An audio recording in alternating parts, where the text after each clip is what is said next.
شكرا يا ربي شكرا هديت قلبي شكرا نورت دربي شكرا نحمده ونصلي على رسوله الكريم أما بعد قال الله تبارك وتعالى في كلامه العزيز أعوذ بالله من الشيطان الرجيم بسم الله الرحمن الرحيم يا أيها الذين آمنوا اذكروا الله ذكرا كثيرا وسبحوه بكرة وأصيلا اللہ تبارک و تعالیٰ قرآن مجید میں ارشاد فرماتے ہیں، اے ایمان والو، اللہ تبارک و تعالیٰ کو یاد کرو زبان سے بھی اور دل سے بھی، اور صبح و شام کثرت سے یاد کیجیے۔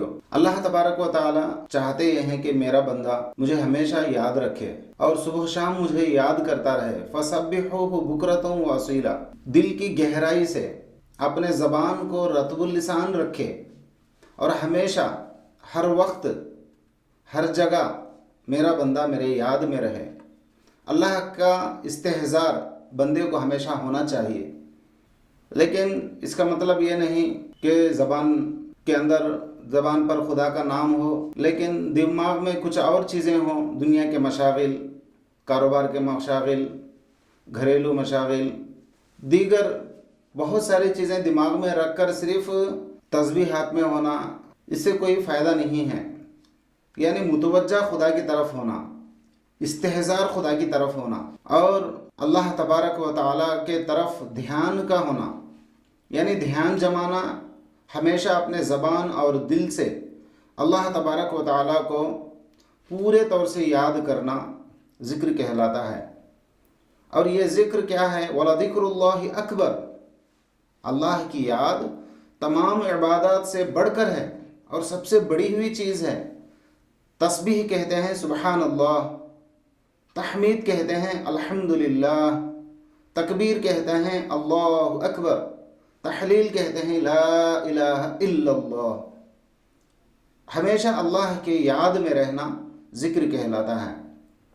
ہم گھر سے باہر جا رہے ہیں، بسم اللہ توکلت علی اللہ، میں اللہ پر بھروسہ کر کے جا رہا ہوں، اس کا دھیان استحضار ہونا چاہیے۔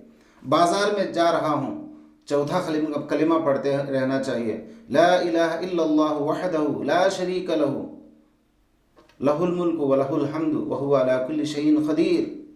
بہت بڑے اس کے فضائل ہیں۔ اور قرآن مجید کا پڑھنا بھی ذکر کے اندر داخل ہے۔ اور اسی طرح جب دشمن کا مقابلہ ہوتا ہے، یا ایھا الذین آمنوا اذا لقیتم فئۃ فاثبتوا واذکروا اللہ کثیرا لعلکم تفلحون۔ دشمن سے مٹبھیڑ کے وقت بھی اللہ کو یاد کرنا چاہیے۔ حج سے فارغ ہو جائے تو اللہ تبارک و تعالیٰ کو یاد کرنا چاہیے۔ نماز کو اہتمام سے ادا کرتے ہوئے بھی اللہ کو یاد کرنا چاہیے۔ صبح و شام فرشتے بدلتے ہیں اور آدمی کو چاہیے کہ ذکر کے ذریعے سے اپنا نام ذاکرین میں لکھا لیا جائے۔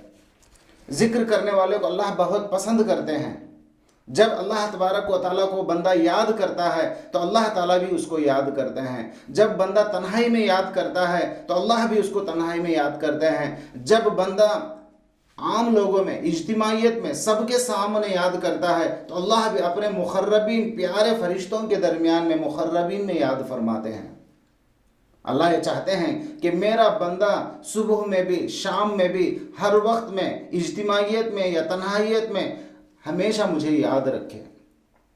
خدا کو یاد کرنے کا ایک اچھا طریقہ یہ ہے کہ جب ہم اپنے گھر میں ہوتے ہیں تو گھر میں اللہ تبارک و تعالیٰ کی یاد کے ساتھ اپنے آپ کو ہم محو رکھنا ہے۔ اگر ہم استنجا میں بھی جائیں اور استنجا سے بھی واپس آئیں تو مسنون دعاؤں کا اہتمام کریں۔ اللہم انی اعوذ بک من الخبث والخبائث، باہر آئے غفرانک الحمدللہ الذی اذھب عنی العذا وعافانی۔ چاند دیکھیں، نیا چاند، دعا کریں۔ سورج کو دیکھیں، دعا پڑھیں۔ گھر سے باہر نکلیں، دعا پڑھیں۔ کھانا کھائیں، دعا پڑھیں۔ پانی پئیں، دعا پڑھیں۔ تو اس طرح مسنون دعاؤں کے ذریعے سے بھی اللہ کا استحضار مقصود ہے۔ ہم کھائیں، پئیں، سوئیں، جاگیں، اٹھیں، بازار جائیں، بازار سے واپس آئیں، گھر میں داخل ہوں، مسجد میں داخل ہوں، کہیں بھی ہم جائیں تو ہمیشہ اللہ کا استحضار ہمیں ہونا چاہیے۔ تو اللہ کے ذکر سے یہی مقصود ہے۔ الا بذکر اللہ تطمئن القلوب، سب سے بڑی نعمت یہ ہے کہ ذکر کے ذریعے سے اللہ کے دھیان کے ذریعے سے دل میں سکون آتا ہے۔ اس دل کے سکون کے لیے دنیا ساری جو ہے بہت سارے جگہ دل کے سکون کو تلاش کرتی ہے، لیکن اللہ فرماتے ہیں اللہ بذکر اللہ تطمئن القلوب، میرے یاد میں تمہارے دلوں کا ذکر، میرے یاد میں تمہارے دلوں کا سکون ہے۔ ولا تکن من الغافلین، اور میرے یاد سے کبھی بھی غافل نہ ہوں۔ جب ایک درخت کا پتا جب اللہ کے ذکر سے غافل ہو جاتا ہے تو جھڑ جاتا ہے، تو جب اللہ تبارک و تعالیٰ کے ذکر سے بندہ غافل ہوتا ہے تو اللہ تبارک و تعالیٰ بھی اس کو بھلا دیتے ہیں۔ اللہ تعالیٰ ہمیشہ اللہ کے یاد میں مجھے اور آپ کو رطب اللسان رہنے کی توفیق عطا فرمائے، اور اللہ تبارک و تعالیٰ اونچے مراتب ہمیں نصیب فرمائے، نرم نرم بستروں پر بھی اللہ کو یاد کرنے والا بنائے، سردی گرمی صبح و شام ہر موسم میں اللہ کو، ہر جگہ پر اللہ کو یاد کر کے اپنے دل میں سکون پیدا کرنے کے اللہ تعالیٰ مجھے اور آپ کو توفیق عطا فرمائے۔ وآخر دعوانا ان الحمدللہ رب العالمین۔ السلام علیکم ورحمۃ اللہ وبرکاتہ۔ شكرا يا ربي شكرا، هديت قلبي شكرا، نورت دربي شكرا، شكرا